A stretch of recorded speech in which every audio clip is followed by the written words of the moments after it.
จะท่องปากประแดกเด้โอ้หุ่นนะใช้ท่องปากประแดก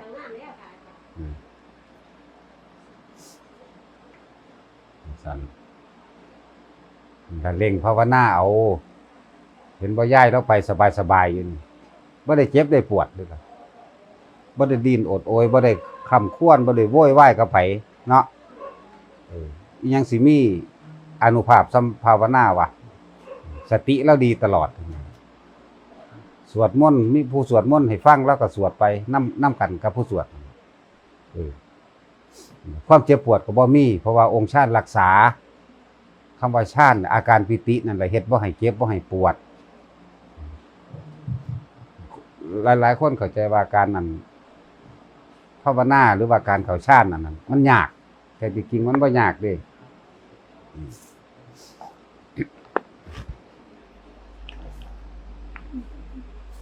มันหูยินบ่ล่ะนี่หูยินบ่ล่ะบาดนี่โอ้ดังอยู่บ่ดังปานใดได้หมดเอาขาไม้มา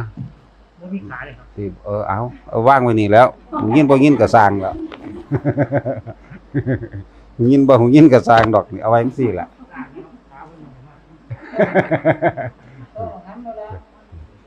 เงินผู้ใหญ่บ้านนี่ขี้กากแต่เดี๋ยวยังบ่มีหอดขาไม้เนาะก็เอาประกาศก่อนเงินผู้ใหญ่บ้านนี่ขี้กากแต่ขาไม้ก็บ่มีขายหน้าผู้ใหญ่บ้านซื้อเอาบ่เป็นบอกภาษาขาไม้สำนักนึงอันนี้ว่านำมันเปลี่ยนสักพันเป็นจังนั้นเป็นเอาเครื่องเสียงเอาอีหยังมานำเด้อซื้อเอาเป็นของเจ้าของเลยเว้ย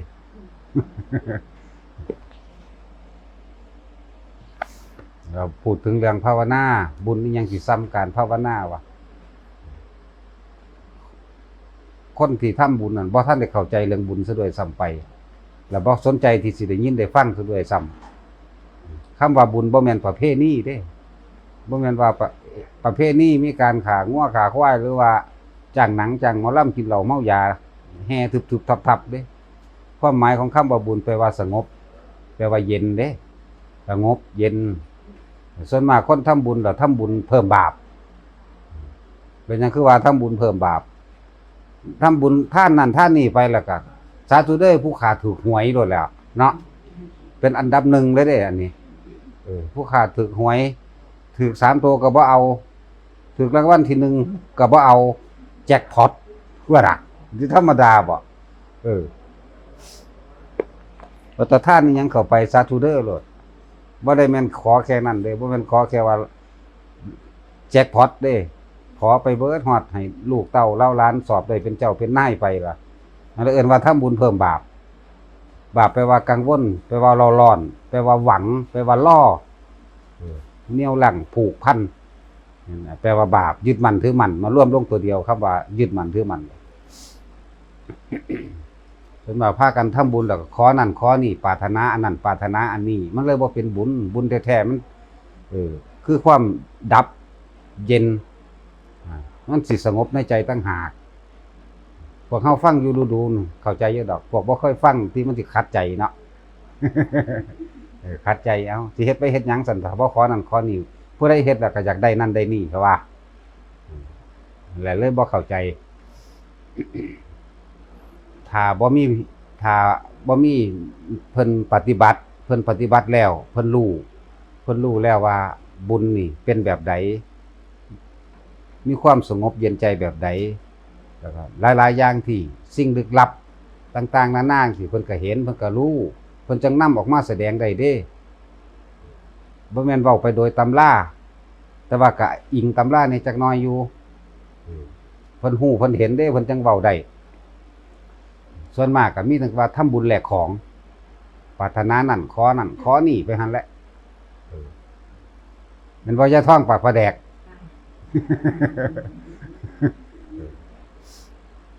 ได้หมานก็ขอนั่นขอนี่คือกันนั่นแหละแม่นบ่เศร้าแล้วติบ่ต้องขอดอกมันได้อยู่แล้วยิ่งบ่อยากได้ยิ่งให้ยิ่งดับ ก็คือว่าเฮาท่านหยังก็สร้างนี่มันสามารถที่เฮ็ดให้เฮาสงบแล้วก็ดับกิเลสในขณะนั้นได้อันส่วนมากคนมันทำบุญแล้วสิแลกของแลกกิเลสแหละมันเลยเล่าร้อนมีความหวังได้บัดนี้ไปท่านหม่องใดก็สร้างขอยบ่ได้ว่าบุญเลยทีเดียวเด้แยกให้มันเป็นเด้บุญอันเกิดจากการให้ทานต่างหากบุญอันเกิดจากการรักษาศีลบุญอันเกิดจากการภาวนาเนี่ยก็สิแยกออกแบบนี้เด้แต่คนส่วนมากเข้าใจว่าบุญเบิดเฮ็ดหยังก็บุญขางัวขาควายอยู่ในงานก็บุญเนาะเห็นบ่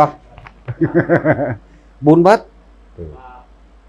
จ้างหนังจ้างหมอลำมากินเหล้าเมายาตีขากันอยู่ในบ้านในเมืองน้ำงานน่ะบุญก็ว่าบุญเนาะฟังให้ดีเด้อคำว่าบุญน่ะสงบเย็นและเป็นประโยชน์นี่บุญตัวนี้ต่างหากที่มันเป็นบุญน่ะที่เฮาทานไปปุ๊บแล้วเฮาก็เกิดความสงบเย็นเป็นประโยชน์แล้วกับบุคคลที่รับทานนั่นเองแล้วก็สิเป็นประโยชน์ต่อที่2คือการอุทิศบุญให้ผู้ตายผู้อยู่ปรโลกหรือว่าให้เจ้ากรรมนายเวรให้สรรพสัตว์ทั้งหลายผูกมิตรไปตัวนั้นต่างหากล่ะเป็นว่าเป็นประโยชน์แบบนั้นบุญให้สังเกตความคิดของเจ้าของว่าเฮาเฮ็ดแล้วนี่เฮาสิมีความสบายใจสงบเย็นแล้วก็ทำให้เป็นประโยชน์ด้วยการอุทิศบุญให้กับสรรพสัตว์ทั้งหลายที่เป็นเพื่อนทุกข์เกิดแก่เก็บตายด้วยกันทั้งหมดทั้งสิ้นนี่ความหมายคำว่าบุญคือแบบนี้บ่แม่นเอาประเภทนี้เด้กินเหล้าเมายาจ้างหนังจ้างหมอลำมากฐินพระเวทคือหั่นมันบ่ได้เป็นบุญเด่นมันเป็นบาปจักจังนั้นก็ฆ่ากันตีกันขึ้นโรงขึ้นศาลขึ้นเฮือนผู้ใหญ่บ้านเนาะ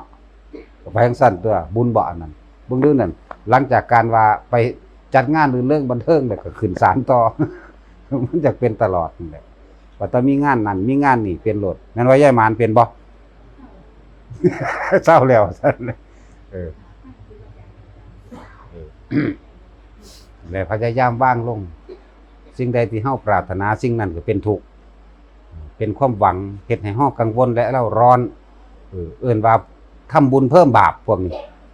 เพิ่นต้องว่าทำบุญแล้วต้องละบาปบาปแปลว่ายึดมั่นถือมั่นบาปแปลว่าความกังวลความเร่าร้อนความอยากได้อยากดีอยากมีอยากเป็นเฮาท่านใส่ซอง100มีกับข้าวกับน้ำเป็นธรรมดายกใส่หัวล่ะเนาะแล้วก็ท่านแล้วคำว่าอุทิศก็อุทิศอยู่แต่ว่าบ่ตบท้ายมันว่าขอให้ข้าพเจ้าถูกหวยขอให้พระเจ้าร่ำรวยเด้ ขอให้ลูกหลานผู้ข้าอยู่ดีมีแห้งอยู่สุขสบายให้ได้เป็นเจ้าเป็นนายเป็นเศรษฐีว่าไปแล้วเนาะมันบ่คุ้มกักเม็ดเด้แม่100เดียวแม่เนาะลงทุนหน่อยแต่ว่าหวังผลล้านโอ้ยลงทุน100อยากได้ล้านเนี่ยเป็นจังซี่แหละส่วนมาก มันเลยล้านซะด้วยซ้ำไปอันนั้นน่ะแต่ว่าบัดนี้พวกเฮาเน้นเข้ามาจุดหมายโลดท่านนี่ก็สามารถดับทุกข์ได้ท่านนี่ ท่านแม้นท่านหน่อยก็ตามแต่ว่าด้วยใจอันบริสุทธิ์ของเฮานึ่งอาหารก็ได้โดยบริสุทธิ์คือเฮาก็ไปซื้อมานํตลาดล่ะเฮาบ่ได้ไปขางัวขาควายมันทางใดดอกบ่ได้ไปขาไก่เอาเองขาปูขาปลาเองมันขาเอาเองก็สร้าง จักว่าหลานน้อยๆนั่นนะ ก็ท่านไปแล้วก็เมื่อท่านไปแล้วนี่สังเกตเจ้าของเองสิบ่มีความกังวลกระวายเร่าร้อนบ่มีการอธิษฐานขอนั่นขอนี่บ่ได้ไปแลกบ่ได้ไปทำบุญแลกของเฮ็ดแล้วก็คือดับเย็นในหัวใจของเจ้าของเองดอกแล้วก็ทำให้เป็นประโยชน์กับการอุทิศบุญให้กับหมู่สรรพสัตว์ทั้งหลายนั่นแหละตามธรรมดาก็ว่าบิดามารดานั่นแหละปู่ย่าตายายญาติทั้งเบิดเจ้ากรรมนายเวรเทวดามั่งอิหยังก็ว่าไปให้เฮ็ดแบบนี้บ่จำเป็นต้องไปขออีหยังดอกขอให้ท่านเพื่อดับทุกข์อย่าท่านเพื่อเพิ่มทุกข์ท่านเพื่อเพิ่มทุกข์ก็คือว่านั่นแหละขอสารพัดตะพึดตะพื้อไปเบิดขอให้ชนะในคดีก็มีทั้งที่เจ้าของผิดเนาะ ก็เป็นสั่นอยู่ที่แหละให้ชนะคดีจังสั่นจังซี่เราพากันป่ายทั่วทิพย์ทั่วแดนบ่ว่าตั้งแต่ขอน้ำพระพุทธรูปเนาะหาขอน้ำศาลเจ้าหาขอน้ำเทวรูปนั่นนี่ต่างๆเยอะแยะมากมายเพียงสั่น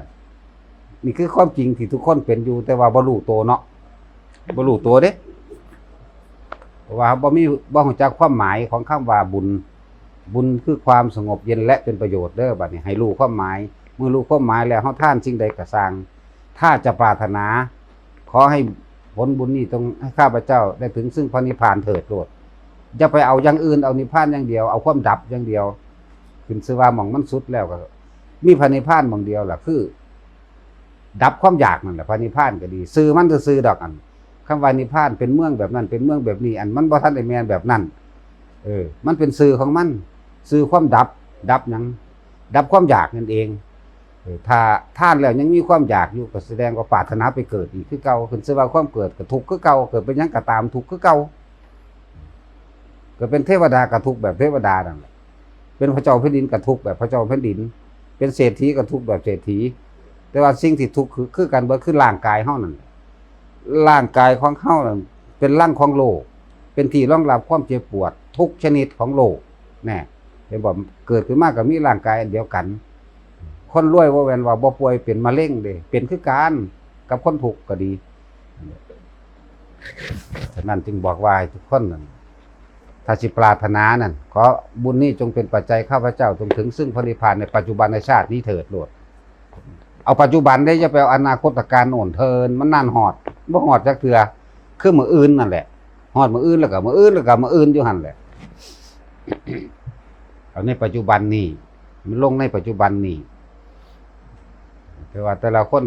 ให้เข้าใจความหมายทำความเข้าใจให้ดีๆการไปขอสิ่งศักดิ์สิทธิ์ให้สิ่งศักดิ์สิทธิ์เสกนั่นเสกนี่ให้จังซี่เวลาไปทำบุญนี่เว้าเหมารวมว่าไปทำบุญก็ไปกราบพระพุทธรูปซะล่ะครับสาธุเด้อให้ผู้ขาถูกหวยให้ผู้ขาร่ำรวยให้ลูกผู้ขาได้เป็นเจ้าเป็นนาย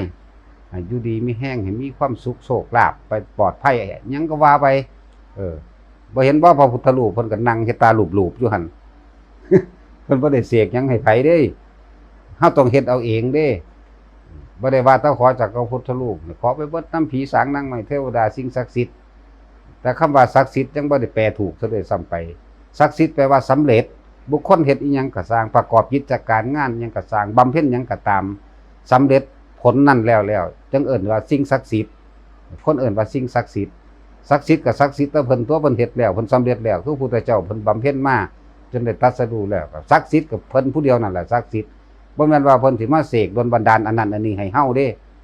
บ่ได้มาเสกความรวยให้ไผเด้บ่ซั่นเพิ่นสิหนีถิ่นจากออกจากความรวยบ่เพิ่นทั้งเป็นมหากษัตริย์มันจะเป็นเจ้าจักรพรรดิลูกเมียเพิ่นก็มีบักหลายเพิ่นสิธรรมดาบ่เมียเพิ่นก็มีเมียใหญ่ผู้นึงนางพิมพาก็มีลูกอีกเนาะนางสนมอีก 74,000 นางพุ่นน่ะมันบ่เป็นตาปาได้จักเม็ดปานนั้นเนาะเพิ่นปะทิ่มเฉยบ่ล่ะเพราะว่าเพิ่นเห็นเหตุแห่งทุกข์ก็คือความอยากก็คือตัณหาอันหาที่สุดบ่ได้นั่นแหละเพิ่นจังออกมา ได้ให้พากันเข้าใจซะว่าบ่มีสิ่งใดบ่มีสิ่งศักดิ์สิทธิ์เทพพรหมเทวดาทั้งหลายพระอินทร์พระพรหมทั้งหลายสิว่าหยังภาษาผีสางนางไม้เล็กๆน้อยๆพญานาคพญาเนกหยังจังซี่มันสิไปเอาหยังมาเสกให้เฮาได้เบิ่งคิดเบิ่งแต่ละคนที่ขอมานะเคยขอมาเนี่ยถ้ามันได้นั่นน่ะถ้าของคนผู้เดียวมันก็บ่มีหม่องกองไว้ในโลกนี่เอาคนผู้เดียวเนี่ยถือว่าบัดนี้หลายเบิดทุกคนอยู่นี่มันทับข้อเจ้าของตายเบิดแล้วจักของไผแต่ของไผสิหล่นมาทับเจ้าของเนาะถ้ามันได้ถ้าของเจ้าของก็ทับข้อเจ้าของตายแล้ว มันบ่ได้ว่าเจ้าของผู้อื่นเด้อันนี้เป็นความจริงคิดเบิ่งตามความจริงโลดว่าเจ้าของเคยขอหยังไล่มาตั้งแต่จำความได้พุ่นโลดเอาเบียงสัตว์ฉะนั้นเลิกทำการขอจากสิ่งศักดิ์สิทธิ์คำว่าศักดิ์สิทธิ์แปลว่าบุคคลผู้ใดเฮ็ดหยังสำเร็จแล้วแล้วเอิ้นศักดิ์สิทธิ์เขาจะเอาหยังมาให้เฮาได้ปานนั้นเนาะก็คือเขามาขอเฮานั่นแหละเขาขอเงินจากล้านนั่นแต่อุกอังเขาลดแล้วเนาะอันนี้เฮาบ่ได้ขอล้านได้ขอแจ็คพอตส่วนเนี่ยคือธรรมดาบ่มันเลยไปแล้วนั่นให้เลิกการปรุงแต่งแสวงหาในแนวสิ่งอย่างสั้นทำบุญขอให้เกิดประโยชน์กับเจ้าของเองเถอะเอิ้นว่าทำบุญแล้วจงละบาปอย่าไปปรารถนาขอนั่นขอนี่ผลของมันสิมาเอาเองดอกแล้วก็ว่าต้องไปหวังผลบุญในศาสตร์หน้าหรือตายไปแล้วจังไปรับผลบุญเอาเดี๋ยวนี้จากคือเฮาท่านเดี๋ยวนี้เกิดความสงบใจอยู่เดี๋ยวนี้โลดส่วนการสิถึงนิพพานหรือบ่ถึงนิพพานนั่นน่ะมันสิตกข้างเป็นของเฮาคือเก่าอันที่เฮาเฮ็ดไปแล้วนั่นน่ะตกข้างเป็นคือเก่านั่นแหละถึงว่าเฮาบ่ถึงพระนิพพานเพราะว่าพระนิพพานต้องถิ่มทุกอย่างเด้ บ่มีความอยากในใจแม้นิดนึงน้อยนึงก็บ่มีบ่มีอารมณ์ความรู้สึกนิดหน่อยก็บ่มีแต่คำว่าว่างคนถึงแล้วจังเข้าใจคำว่าว่างว่างของผู้ที่เข้าถึงพระนิพพานนั่นพวกเฮานี่บ่อาจสามารถคาดคะเนดนเดาไปถึงใดดอกบ่ทันได้รู้จังว่าเฮ็ดไปเรื่อยๆภาวนาไปเรื่อยๆฟังไปเรื่อยๆเดี๋ยวมันสิค่อยๆคลายออกเองดอกผู้ใดละอารมณ์ใดในความยินดีพอใจผู้นั้นก็ถึงพระนิพพานเท่านั้นแหละมันสิบ่เล่าร้อนมันสิบ่กังวลมันสิบ่เครียดไผมันสิบ่สั่งไผถ้าเมื่อใดเฮาเข้าใจในธรรมะเฮาปฏิบัติไปเรื่อยๆของเฮาถ้ามื้อใดที่เฮารักผู้อื่นเสมอด้วยตนรักตนเสมอด้วยผู้อื่นเห็นบุคคลผู้อื่นเป็นดุจดั่งแขนขาอวัยวะของตนนี่คือเฮาสิเข้าใจและเข้าถึงคำว่าพระอริยะเจ้าเฮาสิเข้าใจเลยเฮาสิบ่กล้าไปทำลายซึ่งกันและกันเลยแม้คนและสัตว์นี่แค่ว่าอริยะเจ้าขั้นต้นก็เป็นแบบนี้แล้วเด้นี่เบื้องต้นก็เป็นแบบนี้แล้วสิไปว่าหยังกับพระอรหันต์เนาะสุดแล้วบางหันน่ะให้คิดเบิ่งดีๆเด้อเมื่อใดนี่ที่เรารักผู้อื่นเสมอด้วยตนรักตนเสมอด้วยผู้อื่นนี่เห็นผู้อื่นเป็นดุจดั่งแขนขาอวัยวะเดียวกันก็เมื่อนั้นแหละเฮาสิเข้าถึงคำว่าพระอริยะเจ้าและโตเฮาเองก็เป็นอริยะเจ้าด้วยการรักษาศีลคือการรักษาผู้อื่นแม่นบ่คิดให้มันทันเด้อแต่ละคนน่ะการรักษาศีลคือการรักษาผู้อื่นปานาติปาตาเวรมณีสิกขาปะทังสมาธิยามินี่ห้ามฆ่าสัตว์ตัดชีวิตแม่นบ่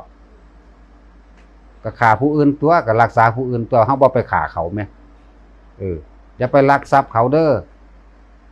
ก็ทรัพย์ผู้อื่นตัวถ้าของกับของมันบ่เอิ้นว่าลักเด้มันก็ใส่ไปโลดเนาะ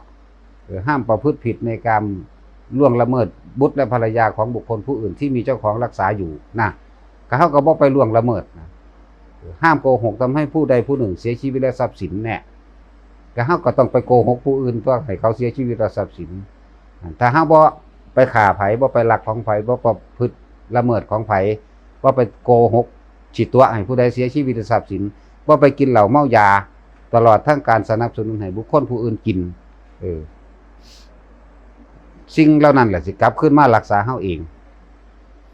และจังว่าย่ำใดก็ตามที่เฮารักผู้อื่นเสมอตนรักตนเสมอด้วยผู้อื่นเห็นผู้อื่นเป็นดุจดั่งแขนขาอวัยวะของตนนั่นน่ะเฮาสิบ่กล้าทำลายบุคคลผู้ใดผู้หนึ่งแม้ความอิจฉาริษยาก็บ่มีแม้คนละสัตว์นี่คือใจของพระอริยะเจ้าสิเป็นแบบนี้น่าสงสารไปเบิดเห็นคนตกทุกข์ได้ยากซอยได้ซอยทันทีเลยซอยบ่ได้ก็เข้าสู่อุเบกขาเบิ่งสลดสังเวชมันสิมีเครื่องรู้ของเขาเจ้าสิมีอยู่สลดสังเวชเนาะเป็นภาวะตัณหาคือความอยากอุปทานคือความยึดเนาะนี่เฮ็ดให้คนทั้งหลายสร้างบาปสร้างกรรมทุกข์โทษต่างๆนานารับผลของกรรมคือวิบากกรรมต่างๆนี่แหละจังว่าพวกเฮาทำบุญทั้งหลายนั่นเลยบ่รู้คำว่าบุญแปลว่าจังใดแต่ว่าใส่คำว่าบุญขนาดไปจูดบังไฟงานประเภทนี้ก็เอิ้นว่าบุญบังไฟเนาะมันมีอยู่ว่าในคำสอนพระพุทธเจ้าโอ้พวกเธอทั้งหลายจงทำบุญบังไฟว่ามีเด้ว่ามีแม่นบ่สั่นพวกเจ้าเคยยินอยู่บ่ ว่ามีหรอกอะไรเอาบุญไปอ้างหน้าเอาหญ้าคู่ไปหากินอยากก็ เอาบุญอ้างหน้าเอาหญ้าคู่ออกหากินถือขันถือบาตรเต้งถึงเนาะหาแพซื้อมือ ซื้อขี้เกียจมาทำมือนั่นแหละแล้วมันล่ามไปทั่วทีทั่วแดนแล้วถ้าว่าเฮาบ่เข้าไปฝึกหัดศึกษานำสถานที่ที่เพิ่นปฏิบัตินำบ้านๆนี่ก็บ่ปฏิบัติหยังเขาสิเอาหยังมาสอนแต่เขาบ่ปฏิบัติเขาสิเอาหยังมาสอนแต่เขาบ่รู้นั่นแหละอีกอย่างนึงก็บ่กล้าเว้าความจริงเพราะว่าเจ้าของบ่รู้ถ้าผู้รู้แล้วบ่เคยย่านความจริงเด้บอกไปเลยแล้วแต่พวกเจ้าสิศรัทธาบ่ศรัทธาก็เรื่องของพวกเจ้าบ่ได้เกี่ยวกันคือเขาสิเว้าอยู่ประจำเลยอั่นว่าเขาบ่ได้อยู่นำพวกเจ้าเด้อนี่สิศรัทธาข่อยหรือบ่ศรัทธาข่อยเขาบ่ได้สนใจพวกเจ้าเด้ว่า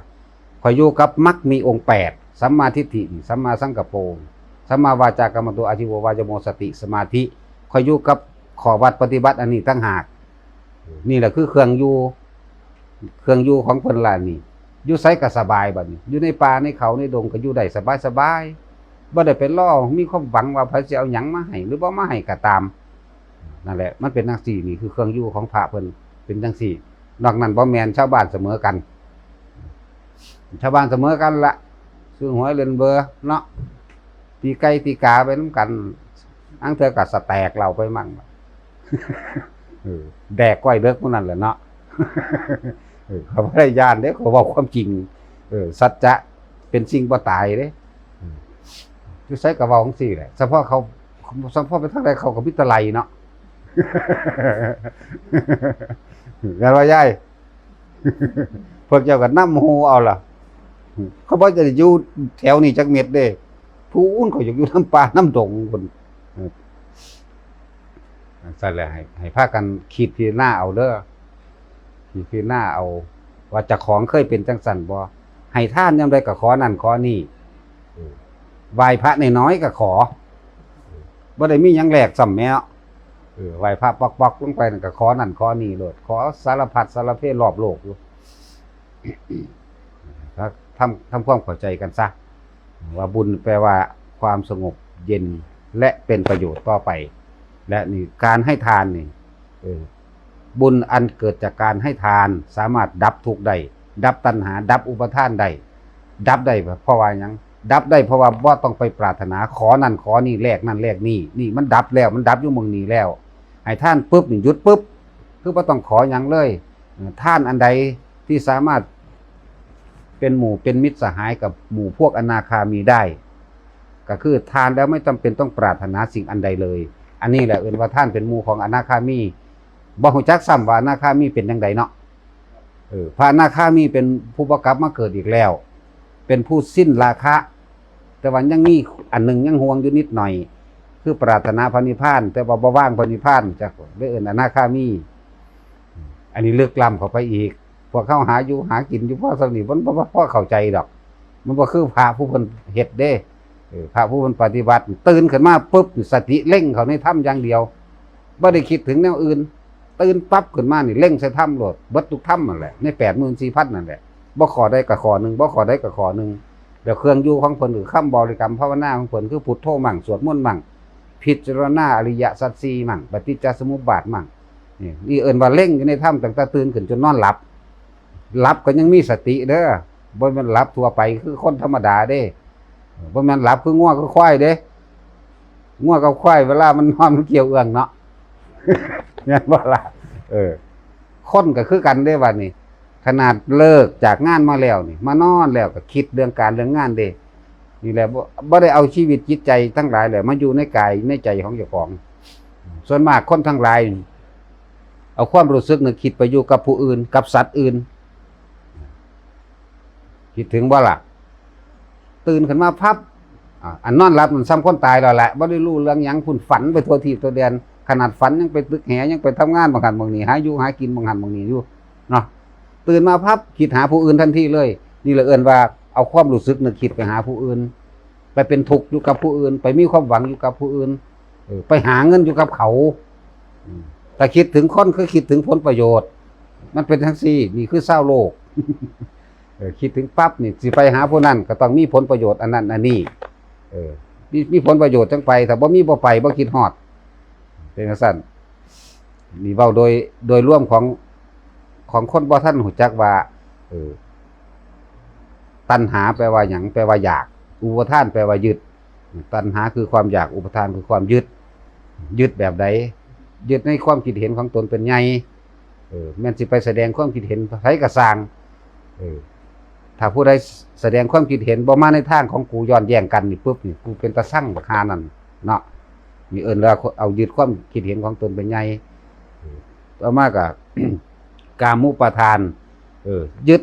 ในความชอบในความยินดีในความพอใจของตัวเองเป็นใหญ่ถ้าผู้อื่นไปเห็นดีนำก็สูผิดนั่นยึด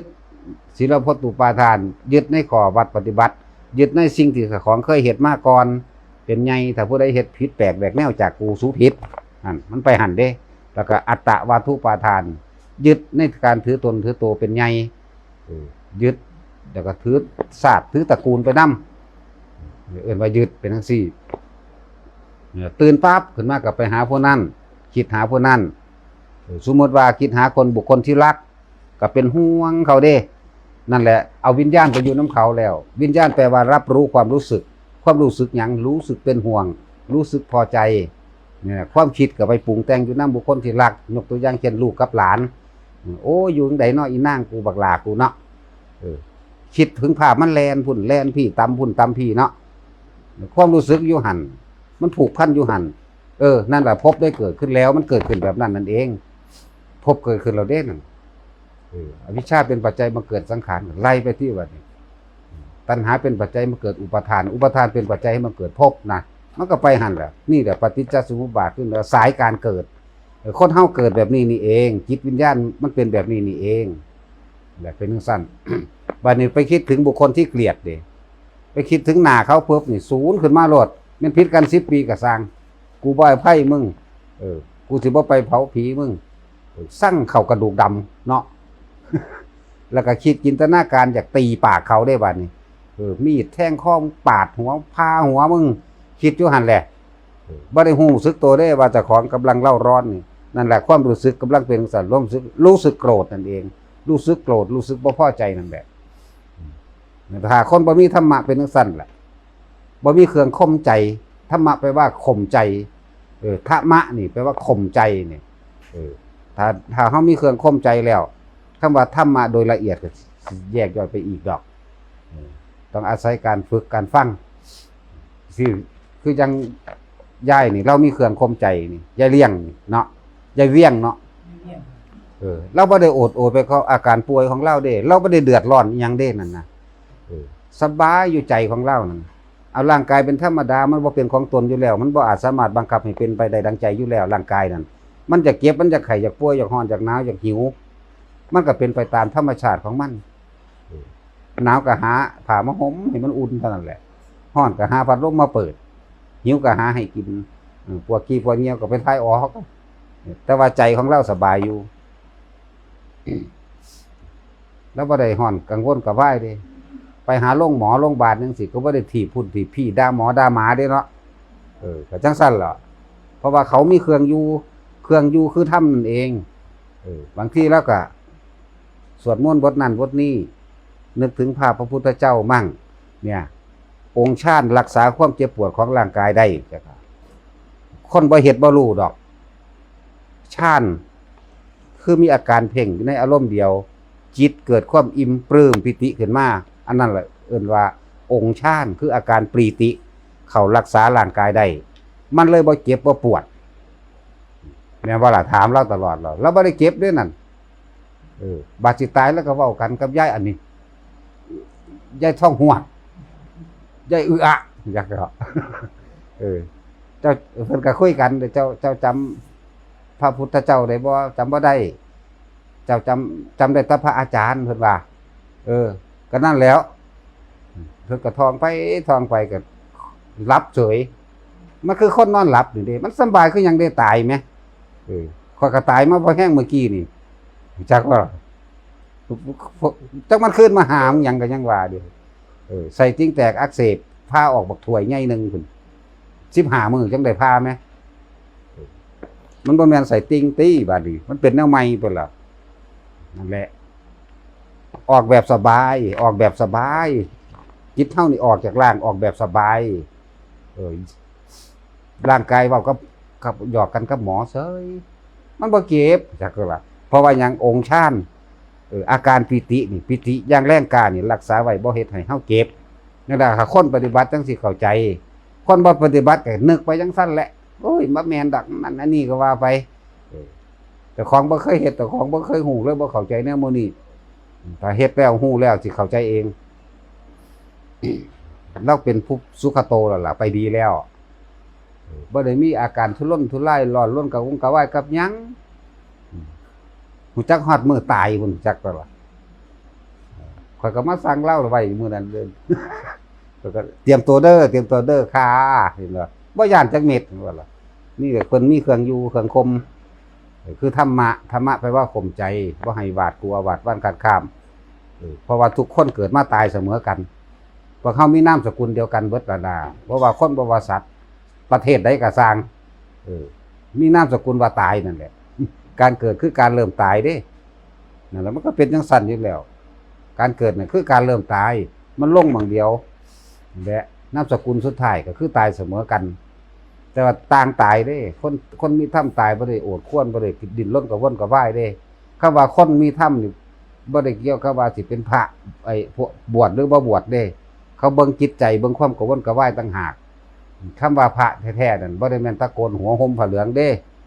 ใจว่าล่ะอันมันเป็นของภายนอกพระอีหลีมันอยู่ในจิตทีนี้ความสิอยู่ในจิตบ่มีผู้ใดรู้กัน การกระทำคำพูดที่แสดงออกมาให้สื่อสารให้ได้เฮาเบิ่งออกเองดอกว่าพระเป็นจังไดเป็นผู้มีเมตตาแบบใดเป็นผู้ซอยเหลือคนแบบใดเป็นผู้ซอยโลกแบบใดอันพวกผีพวกเปรตก็ตั้งหนึงเด้เห็นบ่ล่ะอยู่บ้านเจ้าล่ะบ่ยากแล้วค่อยเว้าไปโลดเด้เห็นบ่ยายท้องปากว่าแดก สั่นเด้อคนเสมอกันอันมันสุดภายนอกอย่างสั้นเป็นผู้ใดอยากรู้จักความหมายคำสอนของพระพุทธเจ้าก็ไปปฏิบัติเอาตัวธรรมดาก็บ่รู้เด้หมู่นี่ก็เลยเฒ่าซื่อๆเด้หมู่ยายท้องปลาแดกมื้อนี่เนาะยายหมานมื้อนี่แต่ว่ายังจะเกิดอยู่จะเกิดเป็นเศรษฐีซั่นเฮ้ย ปานวันสิบ่ถูกหมู่นี่ถูกด่าเบิดนั่นแหละแต่บ่ว่าจังซี่ก็บ่เข้าใจหยังแม่นบ่ ตะกี้ทำบุญแล้วถ้าบ่ปรารถนานั่นนี่สิเฮ็ดจังได๋สั่นว่าสั่นนั่นแหละจังซั่นแล้วกินข้าวหลายซื่อๆเนาะกินจนแขวหักแล้วโลนเบิดแล้วยังว่าอยู่จักคำว่าบาปว่าบุญอยู่ เป็นซั่นแล้วนั่นแหละคุณธรรมแท้ๆบ่ได้เลือกไว้บ่ได้เลือกผู้หญิงบ่ได้เลือกผู้ชายเด้บ่ได้ว่าอายุน้อยอายุหลายอันนั้นคุณธรรมแท้ๆก็คือการกระทำคำเบามันสิสื่อแสดงออกมาให้เฮาเห็นเป็นรูปธรรมเองจะเป็นบุคคลที่มีเมตตาหรือว่าเอื้อเฟื้อกรุณาคือการช่วยเหลือบุคคลผู้นั้นผู้นี้การเข้าเจรจากับหาบุคคลอย่างต่างๆที่มีแต่เว้าแต่แนวดีๆแนะนำแต่ทางที่เป็นประโยชน์การเข้าคบมิตรจังซี่ก็คือเวลาคุยกันเวลามีเรื่องนั้นนี่สิเป็นนักประสานสมานมิตรแบบนี้แม่นผู้ใดสิเว้าเรื่องหลายๆมาสิยกแต่แนวดีๆเข้ามาเพื่อเป็นตัวเทียบเพื่อให้เกิดความสันตินั่นเองไผสิเว้าร้ายก็สร้างกูสิเว้าดีเป็นซั่นถ้าคนเร็วๆบ่ยากดอกผู้ใดสิเว้าดีก็สร้างผู้สิยกแต่แนวร้ายๆมาขัดง้างเนาะเป็นจังซั่นของจริงเป็นจังซั่นคนมีธรรมะเท่านั้นสิเข้าใจแล้วก็แยกแยะผิดถูกได้ถ้าบ่มีธรรมะสิบ่อาจสามารถแยกได้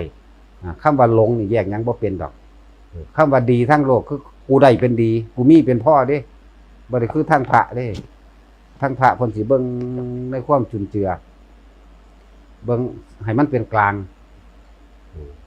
ยิ่งผู้เพิ่นถึงอริยะเจ้าแล้วแม่นทั้งต้นก็สร้างเสมอภาคกันเบิดคนบ่ว่าแต่คนบัดนี้รวมฮอดสัตว์เพิ่นฮักผู้อื่นเสมอโดยตนเด้บ่ว่าสัตว์บ่ว่าคนเสมอกันเบิดยุ่งก็สร้างใส่เดือนก็ตามเสมอกันเบิดเพราะว่าเพิ่นเห็นแล้วว่าถ้าเฮ็ดให้เขาเจ็บปวดก็เป็นดุจดังว่าเฮ็ดให้เจ้าของเจ็บปวดนั่นเป็นหลักของเขาก็เสือนว่าหลักของเจ้าของเองก็เพิ่นตัดความอยากตัวนั้นออกแล้วในการทำมาหากินก็ไปแต่ทางสุจริตบ่มีคำว่ามิจฉาวานิชาบ่มีก็แล้วกัน การเลี้ยงชีพโดยสุจริตล้วนๆสุจริตทำได้บ่แม่นสุจริตโลกทางโลกว่าสุจริตโลกฆ่าสัตว์ก็ว่าสุจริตเนาะขาเป็ดขาไก่ขายค้าวัวค้าควายค้ามนุษย์จังซี่ถือว่าสุจริตค้าเหล้าขายยาพิษพวกนี้เอิ้นว่าสุจริตเด้ทั้งโลกทั้งธรรมบ่ได้ว่าสุจริตเด้พระพุทธเจ้าห้ามเพราะว่าสิ่งเหล่านี้เป็นเครื่องขวางทางแห่งพระนิพพานเนี่ยมันต่างกันหลายเครื่องขวางเด้จังซั่นแหละค้าอาวุธจังซี่ยังสติ๊กก็อาวุธเด้สิบอกให้มันเอาไปทำลายสัตว์ เบ็ดก็อาวุธเด้อาวุธทำลายสัตว์นี่จังซั่นยาพิษยาฉีดแมลงต่างๆมันเอิ้นว่ายาพิษทั้งนั้นแหละบ่ว่าแต่ว่ายาพิษสิเอาไปหาเบื่อคนเด้มันร่วมไปเบิดนี่มีความละเอียดสุขุมมากมันเป็นธรรมดาการค้ามนุษย์บัดนี้บ่แม่นว่าจับคนใส่ของไปขายคือกบคือเขียดเด้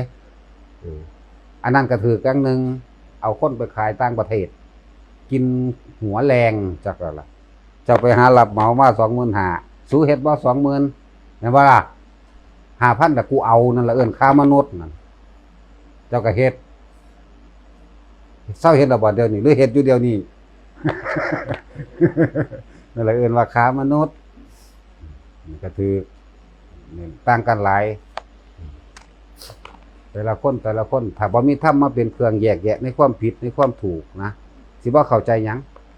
ก็เลยเอิ้นอวิชชานั่นแหละอวิชชาแปลว่าไม่รู้อวิชชาเป็นปัจจัยบังเกิดสังขารสังขารเป็นปัจจัยบังเกิดวิญญาณอันนี้บ่รู้ดอกถ้าบ่แปลไปเนาะบอกภาษาบาลีนี่บ่เว้าดอกครับ เอาเฮาทุกคนร่วมตัวเฮาเอิ้นว่าไอ้นอบน้อมพุทธเจ้าพร้อมกันนั่นแหละนามัตตุพุทธนังเต็มๆเลยก็เวลาเฮาอุทิศบุญก็ขอบุญนี้จนถึงแด่แม่เวียงผู้เดียวเลยใช่บ่ล่ะเอา เอาทำความนอบน้อมพุทธเจ้าพร้อมกันนะมะตุพุทธานังนะมัตถุโพธิยานะโมวิมุตตานังนะโมวิมุตติยานะโมสัพพัญญุตยานะเอเตนะสัจเจนะพุทธรักขิโตโหตุพุทธัสสังมังคลังโลเกเมตตัญจะสัพพะโลกัสสมิงมานะสัมภาวะเยอะปริมาณังพุทโธกัมมัฏฐาโมกัมมัจจุติสัมพุทโธด้วยอานุภาพแห่งพระพุทธเจ้าพระธรรมเจ้าพระอริยสงฆ์เจ้าขอบุญที่ข้าพเจ้าได้กระทำมาแล้วตั้งแต่อดีตตอนต้นจนถึงปัจจุบันณขณะนี้ผลพึงมีแก่ข้าพเจ้าเพียงเท่าใดขออุทิศให้คุณแม่เวียงขอคุณแม่เวียงจงได้รับบุญนี้แล้วจงมีความสุขด้วยเถิดสาธุ